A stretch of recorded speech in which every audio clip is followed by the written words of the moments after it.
is Sophie. I am here with the beautiful. Oh, thank you. My name's Rachel, Sophie's friend. You didn't know, we are both. I guess you can call it that if you want. For those of you who don't know, I'm originally from Michigan and I moved to LA technically in May, but I moved to Orange County in September. And Rachel... I moved from Washington State to LA. Newly LA girls. And I don't know about you, but I get a ton of questions all the time of people asking me, like, how do you afford to live in LA at 19? Like, you're probably spoiled. Your parents just pay for everything. Like, my mom is not Kim Kardashian, right. so definitely not. Don't understand. So today we're going to be giving you guys backstory on how we afford to live in LA, how we're out here making our dreams come true. You guys advice if you are interested in moving to LA. I'm going to have to do some editing to make this funny. It's okay, editing is always... So kind of my tips, if you are somebody who is like thinking about moving to LA or whatever, come up with like why you want to move to LA. Definitely, like that's the first thing. Don't just like come here because it seems like cool or glamorous or whatever. Like you need to legitimately have glamour. So the reason I first wanted to come out here was because I want to be an actor and this is the hub for the film industry. So that was my why. I came out here because I wanted to go to law school, but I knew I wanted to go to law school here because I really make bank money. Honestly, that's the truth. That's why I came to school here. Once you know your why and you're like very passionate about coming out here, I think the next step is obviously to like come up with a plan. Definitely. And I think so. A lot of people are always telling me like, I could never move to LA. I could never afford it. And kind of my thing is like, well, if you're gonna have that mindset, like, no, you obviously you're never gonna be able to afford it. Like, no, you can't. And I feel like those are the same people that use their money for like they go and buy like drinks at Starbucks every day, or like they go buy unnecessary things every day. Like you can be saving that money. You're like, okay, what is saving $5 gonna do? But like it accumulates over time. Yeah. And like you're not moving tomorrow. Right. So like saving your money, like not spending money on things that are unnecessary. Like have that goal in the back of your mind and know, like if you really want it, you're gonna work hard for it, basically. Yeah, no, I think that's so good. Definitely gonna have to sacrifice some things. So that is why you have to know why you want to come out here, because you're gonna have to remind yourself of that. It's gonna be tempting when your friends are like, hey, let's go to Lulu, let's go out tonight, let's go drink, let's go buy all this stuff. Sometimes you're just gonna have to say no. But then again, your friends are not paying your bills, you know, so you have to put like prioritize. I think that's a big, like prioritizing. Like what's more important? I don't know, having money to pay for rent, or like buying these new Nikes that just came out. Yeah. Like what's really important? Yeah. What's gonna help you get to your goals? Like are your Nikes gonna help you? Probably not. Right. Yeah. But yeah. It's also how bad you want it. Yeah, exactly. Like if you don't want it that bad, obviously you're not gonna put in the work to get there. So I know. So if you say like you want to move to LA but you can't seem to save up money because you keep spending it on Nikes, maybe you don't actually want to move to LA. Maybe it's not for you. The idea for sure. Yeah. So also, I think something to add is I think you said like your why, but also I feel like your intention. Like, do you intend to move here because you expect to live like the Kim Kardashian life? I keep saying that. Glam. But that's the example I use because do you expect to live that glamorous Beverly Hills mansion lifestyle? Like that's not, being realistic, that's not how it always happens. Like it doesn't happen for everybody. I feel like having good intention, don't come out here, like obviously you can manifest and speak things into existence, but I don't think you should be like, I'm coming out here because I'm gonna do this, that, because you're gonna get a really big wake-up call and you're gonna be like, wow, life is hard, this sucks, it's not for me. You just have to have good intention for sure. And always have a plan B. Always have a plan B. Yeah, I think, definitely being realistic, because it can seem like this glamorous thing.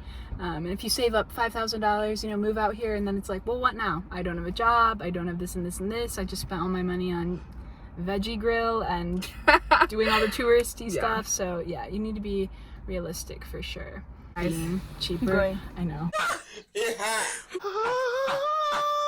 It's hot out here, y'all. If you end up moving out here, get ready for it. Literally, it's about 300 degrees and I'm wearing a sweatshirt, but you know what? We're actually gonna be sweating. Like I can feel myself getting a little wet.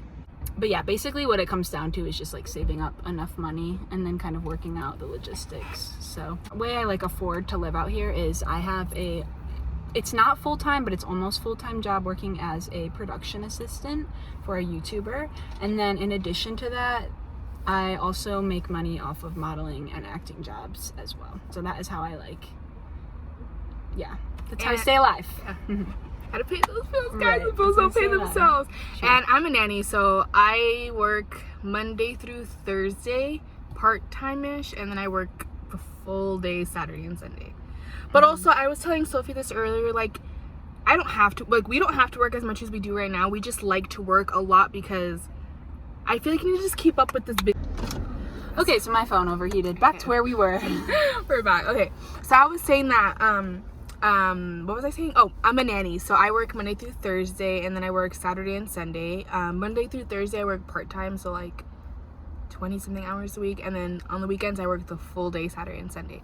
And I was telling Sophie that, like, we don't have to work as much as we do. We choose to, so we can live freely, basically, like, not have to worry about rent, and, like, still spend money whenever we want to. Like, financial freedom, that's what it is. So that's why we work as much as we do, but, like, we don't have to. So don't think that coming out here, you need to work yourself, like, basically kill yourself to work, basically. Right. And you don't. No. You really don't. It's just, like, priorities, like, thinking what you want to spend your money on, making sure you still have money to save.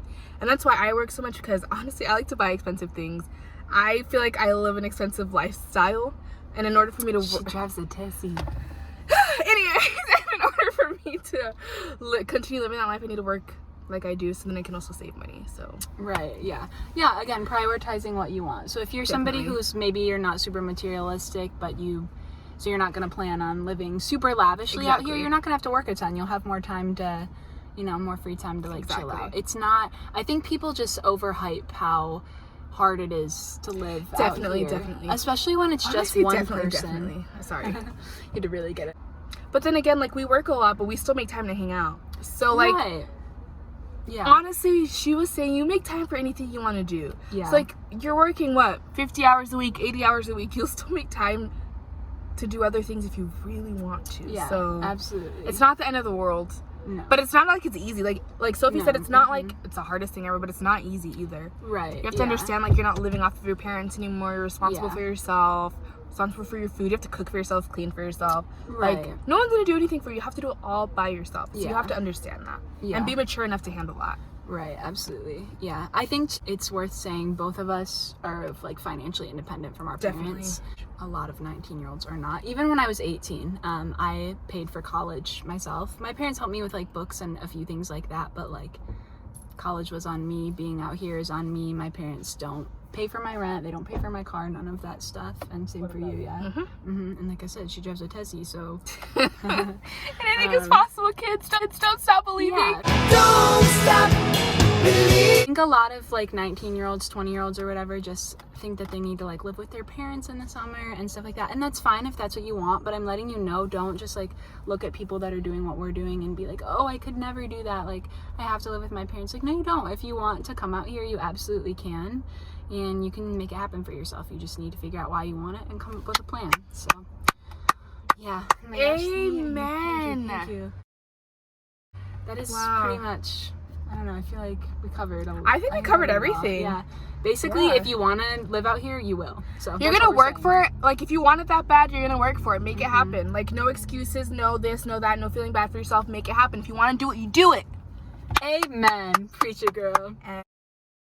And yeah, that's the best. Those are the best tips I have. We should just end it with a mic drop. Mic All right, drop. peace out, guys. Bye.